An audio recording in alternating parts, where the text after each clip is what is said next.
Hello traders, Gary Wagner here, approximately 10:45 in Honolulu, 4:45 in New York, on Thursday, the second day of January 2014, and this is the daily report for gold and silver. We have a counter trend day. Counter trend when you compare it to the activity we've seen all of last week with record highs in the Dows. Probably one of the greatest years in terms of single percentage gains, up over 28%.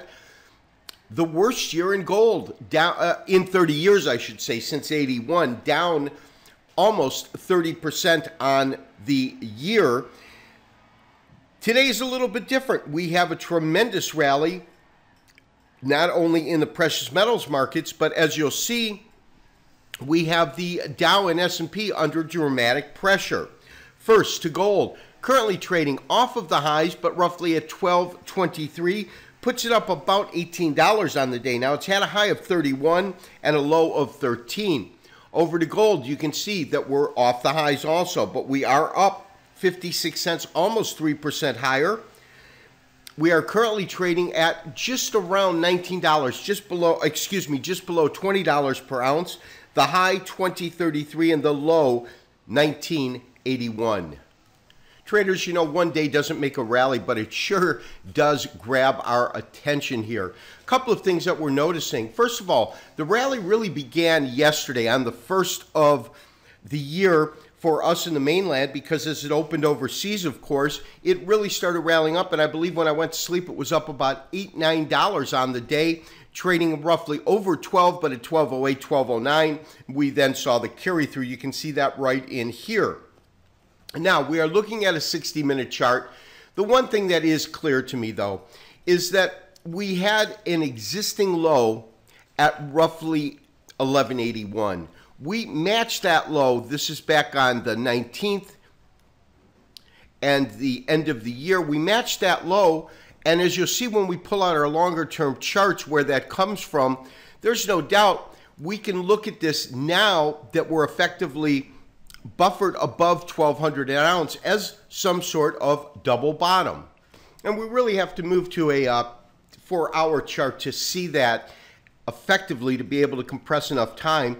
But if we go back to last year, and this of course is July of last year, the end of July, July 27th, we draw a line across, there is no doubt we do at this point have matching bottoms. And the reason we can say that is even if the market unwinds and moves down, it did form a bottom and move up off of that bottom. So we can effectively say there's a double bottom.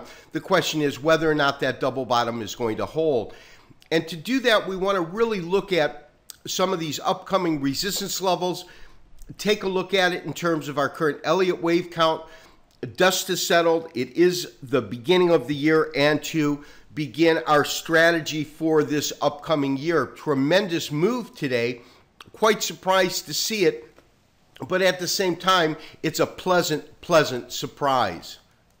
Now, traders, for me to really make effective sense out of this most recent move, I pulled up our half-a-day chart, and on the half-a-day chart, there's a couple of things. We'll blow it up in a second.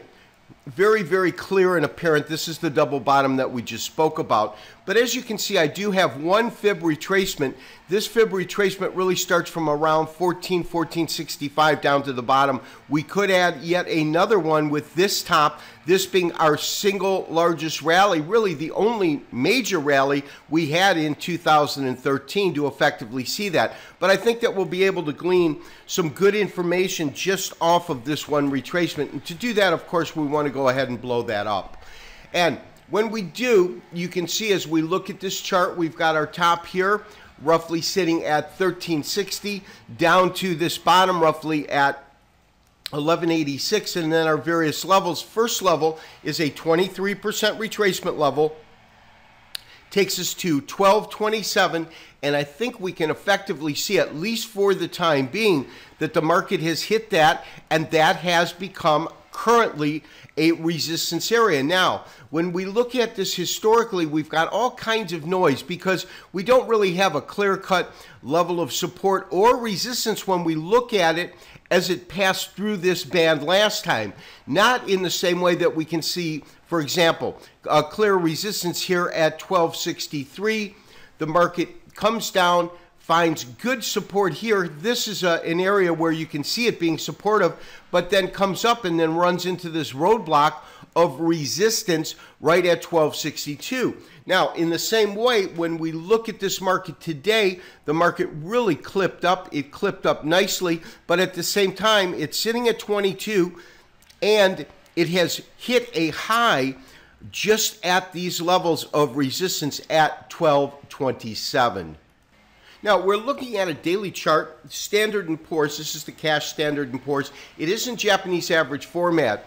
You can see the tremendous pressure that the equities markets are under, and that's part of this counter trend day.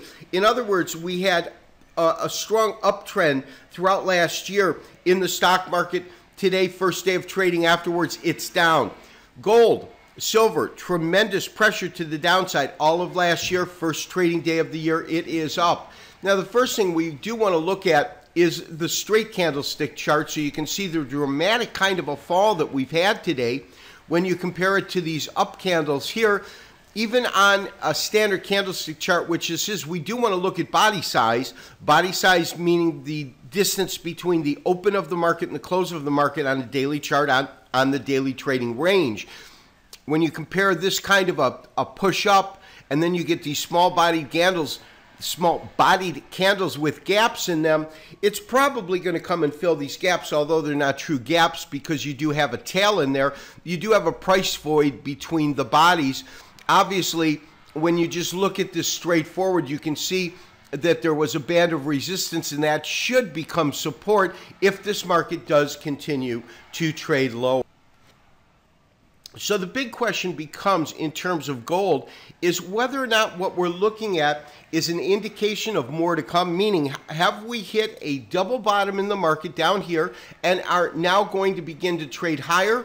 If that's the case, that bodes well for one of the two models that we have been looking at towards the end of last year, which is the truncated bear market.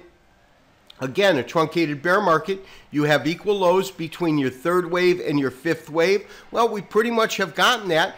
If we get a bounce through this area and the market continues higher, we could have in fact terminated or concluded this long downward spiral that we've had throughout 2013 and enter either an impulse phase if it is going to maintain in a bear count. And an impulse phase would be an ABC type correction, but an ABC correction in a bear count is an upward rally. It would be something like A, B, and C. And if this is the model that's going to unfold, we certainly want to begin to position ourselves on the long side, but we want to be cautious because there is another model that we've been looking at, which is basically stating that we are in the tail end of this fifth wave, probably in wave 4 out of wave 5. And if that's the case, we could in fact see this last wave take us up. We've gone past the 1219. As I said, we're sitting at 1222. Take us up a little ways and then have our final leg down and then go into our A, B, C. So as I said, one day doesn't really make a market, but it certainly has caused us to take a hard and serious look at the possibility that the long dramatic trend that we witnessed through 2013 has actually reversed at the beginning of 2014. Now, the real long-term key to me, and we're looking at our weekly chart, I have elongated it so we could see not only the candle types right here, because over the last 2 weeks, the one candle that we're getting right here is absolutely hammer-esque. It's a hammer-like candle, an inverted hammer, and a small-bodied candle here. It is a variation off a three-river morning, although it's a very weak variation. What is more impressive, really, to me, is this single candle here because of the size of the tail and the fact that they've hammered out a bottom on there. But as far as I'm concerned, long-term, until we cross this long-standing resistance line, and realize this resistance line slopes down, so it's not going to take that much to overcome it, roughly, 1260, 1270 to break through this area right in here, That to me would be, on a technical basis, the single greatest indicator that we're in fact back into some sort of a bullish mode, whether it's a counter trend off a bear count, meaning the ABC, or whether we go back into a bull count until, or unless I should say, if and when we take this long-standing resistance line out, that's when I would feel really, really secure in saying that we have seen this trend turn around. And then lastly, in terms of silver itself, of course, if gold starts moving to the upside, silver will follow suit, and it will do so as a percentage leader if it follows the same kind of track that it had last year and the year before. Have one simple fib retracement. This fib retracement is going from these highs at about $25 down to these lows just below $19.